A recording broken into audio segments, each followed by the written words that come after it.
Christian Audio, a division of Recorded Books, presents Healthy Calling, From Toxic Burnout to Sustainable Work by Arianna Molloy. Narrated by Arianna Molloy. What should I do when the answer might seem obvious but is my genuine thought?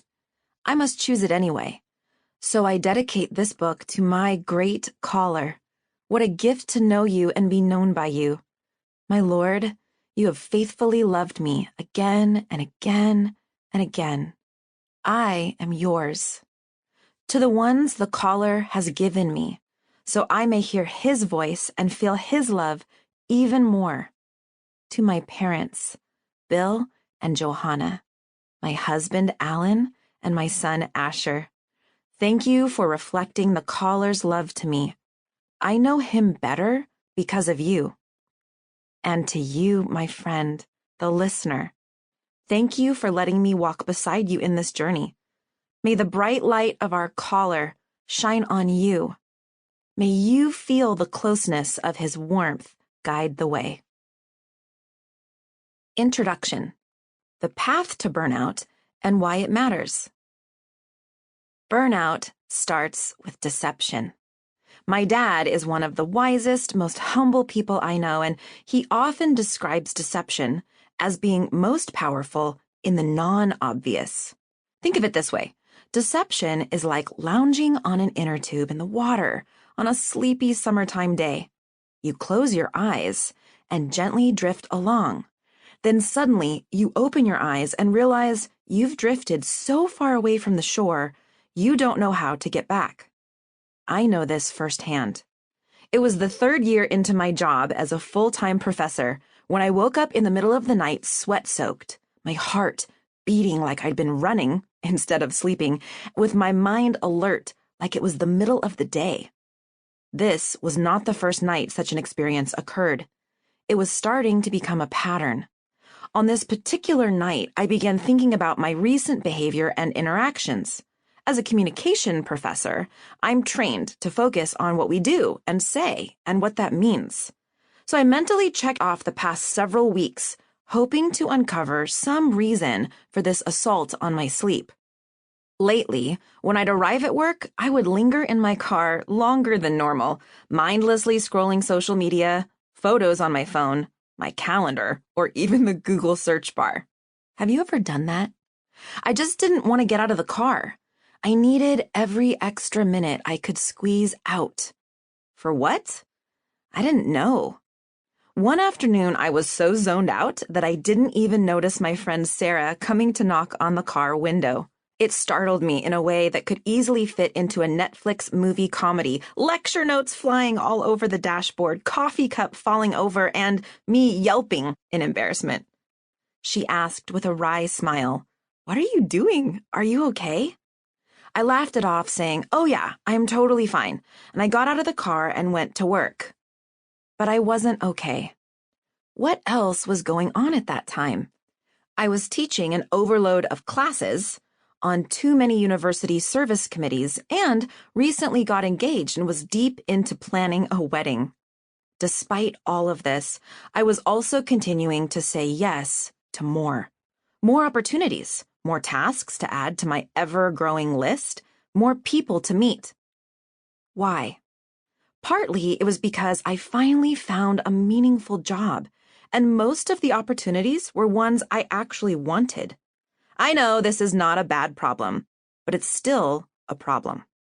Saying yes to good things is often more seductive than saying yes to obviously bad ones.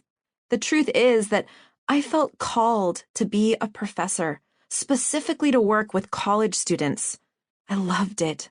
It brought me joy. And one of the most disorienting kinds of transitions is when something that once brought an anchoring joy loses its meaning. We become adrift without realizing it. So, as I lay in bed with the darkness of the night seeping through the cracks of my curtains, with a mind and a body reacting like I had just run a half marathon, and a soul withering in thirst, internal red alarms started going off, sounding a warning I couldn't ignore. Here's the thing. I study communication about work as a calling. At its most basic definition, a calling is the experience of feeling a deep compelling or pull toward a particular life pursuit or dedication. My dissertation, publications, and talks all focus on the bright and dark sides of experiencing work as a calling. The bright side of a work calling is powerful.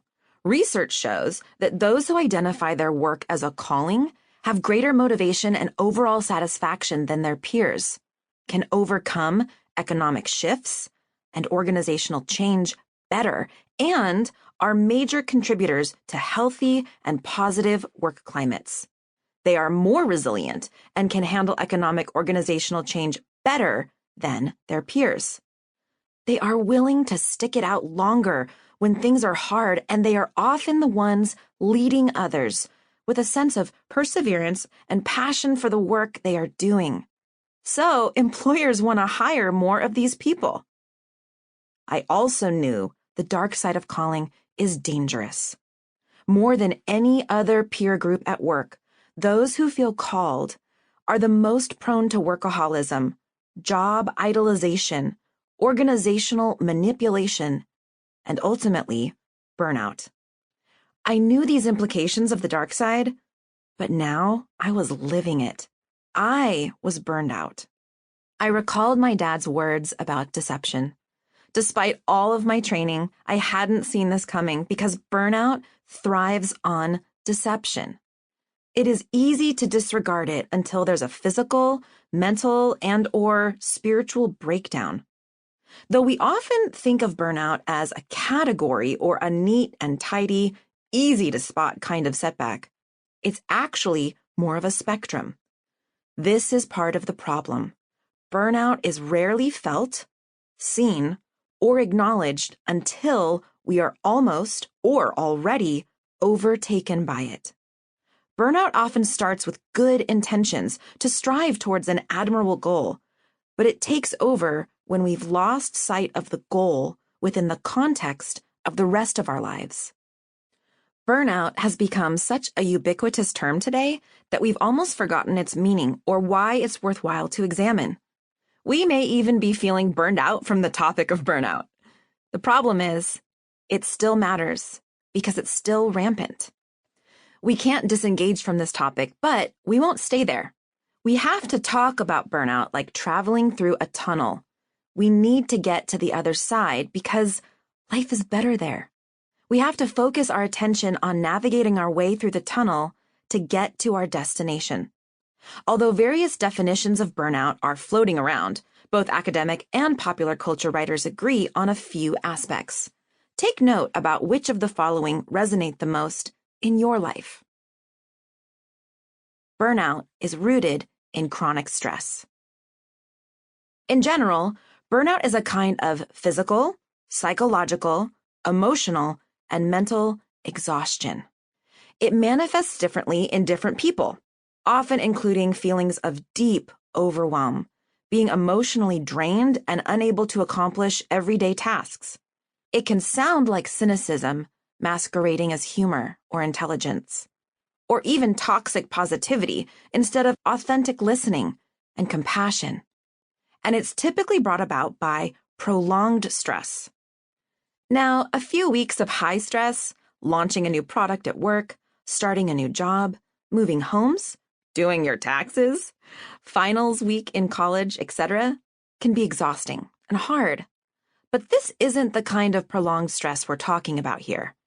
That type of stress limits our focus to the bare necessities so we can get to the other side. It is meant to be momentary and situational. It's essentially good stress, in that it helps us push through hard times by creating an extra boost of adrenaline and extreme focus needed to survive. We may get bumps and bruises from it, but we can see a clear time when we can stop that pace of living and heal. Good stress is a survival technique, part of our design to give us emergency measures to make it through desperate times or challenging circumstances. Bad stress, on the other hand, is not momentary. It is chronic. It is living a life defined by stress, without a plan and accountability for change. It is stress that becomes normal to us. We're so used to living a stressful life that any kind of calm or quiet seems concerning and even uncomfortable. So we adjust to this long-term stress little by little, not realizing how far we are drifting from our goals. Bad stress results in burnout. There's burnout, and then there's toxic burnout. Well, burnout in general is definitely concerning, leading to depression, anxiety, increased sick days, relational conflict, a kind of psychological paralysis, and an overriding sense of shame. Burnout from a calling is more than that. It can be devastating to the core. When calling burnout happens, it includes all of those concerning attributes mentioned earlier, plus a sense of dissociation with a purpose for living, a kind of spiritual and relational burnout. Because a calling involves some kind of identification with a caller. When we experience calling burnout, it involves disconnect with the caller and surrounding community. Here, a rising sense of shame emerges, and it isn't just about the self. The shame is relational. People who often feel general burnout might respond with various levels of, I don't like what I'm doing anymore.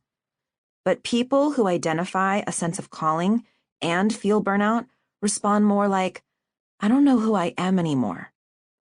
The relational obligation that comes from a sense of calling can easily override personal boundaries and healthy parameters. A need is great, and we feel that pull to meet that need. Renowned theologian, author, and Pulitzer Prize winner Frederick Buechner points to a calling as the place where your deep gladness and the world's deep hunger meet. This is very moving because it appeals to the visceral sense of calling. But let's not go too fast here. There's a reverent tone in Buechner's words that we tend to skip over. If we identify with feeling called, it means we sense a significant need that we know we can help fill. The scary part is, if we invert our role in the calling dynamic, if we begin to think of ourselves as the caller, it's very hard to say no. We are no longer accountable to the caller because we are the caller. The plumb line gets skewed in a kind of moral vertigo based on the magnetic pull of the need we see before us, often letting panic or scarcity guide our decision-making. When we recognize our role as the called, we offer up the big picture vision and the important details to an omnipotent, omnipresent, omniscient God who can see the details and the larger scene with a mindset of care, order, and peace. False control from assuming the role of caller also means we may minimize ethics and integrity for the sake of the goal before us. We may justify ignoring healthy boundaries for the sake of the need we see, adding greater confusion about when and why we might want to say no, or not right now. Remember, burnout thrives on deception and our personal dismissal of boundaries. From the outside, burnout behaviors from a calling look very similar to the pursuit and experience of meaningful work, what psychologist Angela Duckworth describes as grit, passion plus perseverance, or even what social innovator Greg McKeown frames as essentialism, choosing what is most important and investing wholeheartedly in that endeavor. However, burnout is not the same thing as grit or essentialism because it does not yield long-term positive results. Calling burnout has a distinct toxicity, and those of us most prone to burnout are already primed to push ourselves beyond what is healthy because we are highly motivated, enjoy working toward a goal, and often feel deeply passionate about what we are doing for the sake of others. Consider the metaphor of burnout. What is left after something is burned out? Ashes, broken pieces, an unrecognizable shape of something that once was. Perhaps you're feeling that way right now. Maybe you've gone from doing something truly meaningful, something you genuinely felt called to do, to now feeling like a fragmented shadow of yourself. Maybe you're somewhere on the border of apathy and emptiness. Maybe you're feeling frozen by a lack of knowing how to move forward because your internal compass feels broken. My friend, you are not alone, and you don't have to stay here in this. In order to avoid calling burnout or recover from it, if we're already there, we need to understand it a bit better. So we'll peel back the burnout process a little bit. We'll look at how the sausage gets made, and while it should feel uncomfortable, hopefully it will also feel illuminating. We need to turn the lights on. A new blueprint. How can those of us who feel called pursue work in a healthy way? We've got to establish a new blueprint.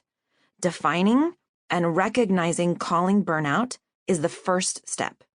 The second step is knowing what will help mitigate this tendency. The final step is learning how to implement it. What has emerged from my own research and experience is that there is a particular quality of human emotion and mental focus that is essential to help prevent burnout, and which leads to a healthy calling. Some may call this virtue humble self-understanding or humble discernment. We'll spend some time unpacking the concept of walking humbly, that ancient rule from Micah chapter 6, verse 8, and working through what it looks like to integrate this practice into our daily life, work, and relationships in a way that sets us up for sustainable, long-term success. I commit to walking with you through the following layers of emotional whiplash, spiritual labor, and cognitive overload.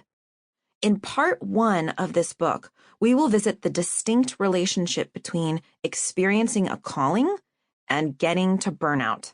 We'll explore the deadly duo of workaholism and job idolization so we can know how to recognize and recover from these seductive dynamics.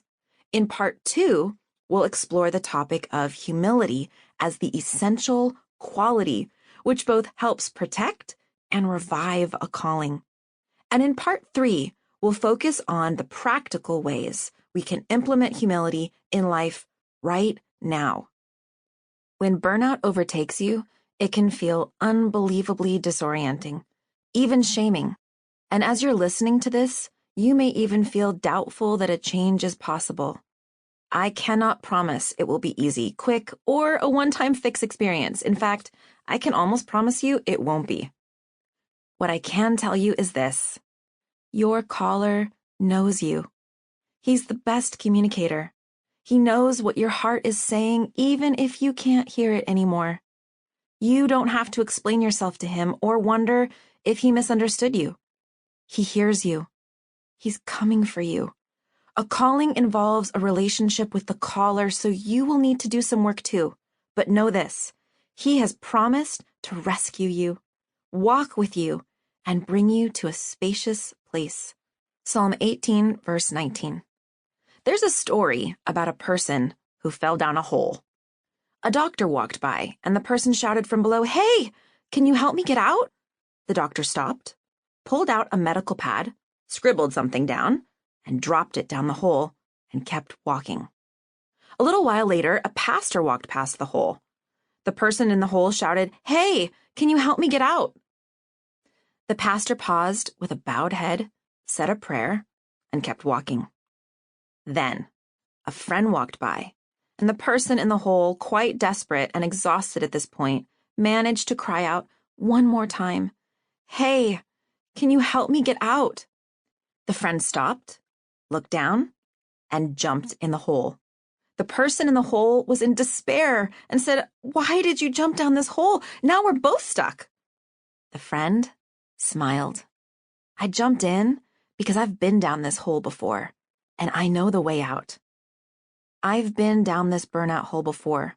I want you to know you are not alone. I'm jumping in with you, and I'll walk beside you as we find the way out. Style and structure. Lists and calendar planning are almost a love language for me. In the spirit of seeing structure as a helpful guide, at the end of each chapter, I've provided questions for you to consider. Feel free to spend more time on one or two that grab your heart and mind. They are for you. They will be especially helpful if you find a space to process them, whether in a journal or with a friend. You'll notice there's also a concluding prayer. Each one I have prayed over you as I wrote this book. May it be a help to you in this calling journey. One final style note.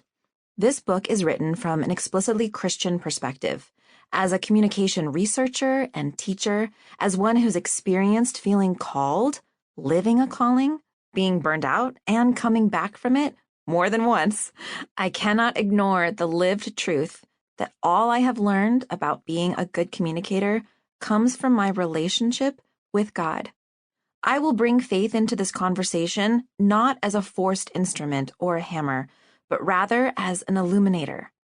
If you're curious about work as a calling, or have been struggling with an intrinsic sense of burnout that goes beyond just disliking what you're doing, but feels more like the dark realm of questioning your purpose, this book is written for you. If you're beginning to lose hope or have lost hope about experiencing truly meaningful work, if your day-to-day tasks feel lackluster and arduous, if you're carrying around a dull ache for something more, this book is written for you.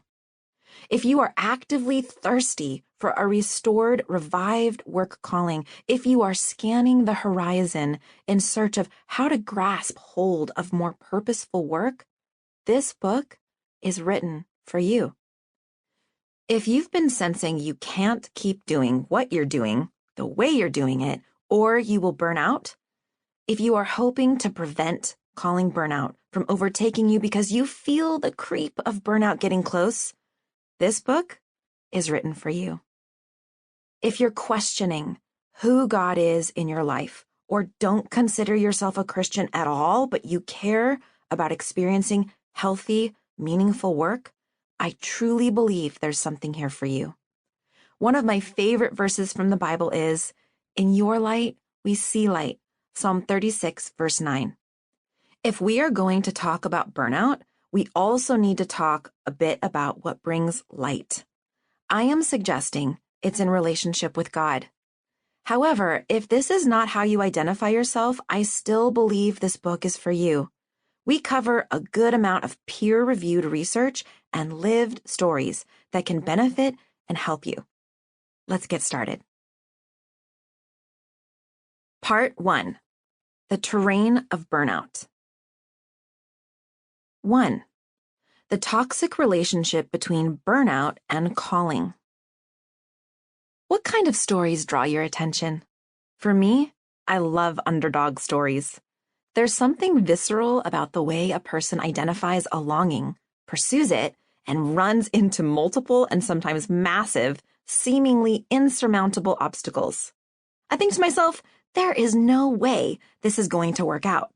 It's almost too painful to watch, but too compelling to look away. Then, usually with the help of others, somehow the underdog perseveres and reaches their goal, and in the process, they are changed forever. Living out a calling while avoiding burnout, surviving burnout, or recovering from burnout is the best kind of underdog story. There's a classic film I love, the true life story of Eric Liddell, an Olympic gold medalist and subsequent missionary to China. In the movie Chariots of Fire, the opening scene follows very white-legged men charging across a gray beach in stark white cotton running clothes, while what is now a classic 80s music soundtrack marks the momentum of their run. The camera pans across the faces of each runner. Some faces are marked with varying levels of determination. Others have a kind of absent-minded, going-through-the-motions look. One guy even carries an expression of fun, like he's at his favorite party. But another young man tilts his head up to the sky with an intimacy typically kept for someone before a deep embrace. This is Eric Liddell. Little is a future missionary and an athlete. Interestingly, he has the support from his family to be a missionary, but not an Olympic runner. His sister, feeling frustrated, expresses that she doesn't understand why he wants to do both. At one point, he tries to explain, saying, "God made me for a purpose, but he also made me fast. When I run, I feel his pleasure." In the course of the film, Little experiences several instances of being misunderstood, ridiculed by his peers, judged unfairly. We see him wrestle with his own boundaries of integrity for what a healthy calling looks like in action. Ultimately, he leans into what he knows to be true and good and right. He runs with his face lifted up to his collar, and he wins. And even before the big Olympic gold medal achievement, he finds deep joy in pursuing what he was created to do. I watch this movie about every 3 years. One viewing in particular, when I was in graduate school and working part-time as a consultant, left a significant impact. At the time, I was feeling really weary and ragged. On the comfort of my small sofa, with my favorite worn blanket and a bowl of peanut butter chocolate ice cream in hand, I was struck once again with the layers of hardship Little experienced in pursuit of his calling. It wasn't just that, though. I was struck by the incredible fulfillment and deep satisfaction Little clearly felt in the midst of this challenging pursuit. Personally, I was thinking, wow, whatever I dedicate my life to, I want to feel that way about it. Professionally, I was thinking, this is fascinating. Satisfaction in work is a compelling idea and a longing most of us can identify with to some degree.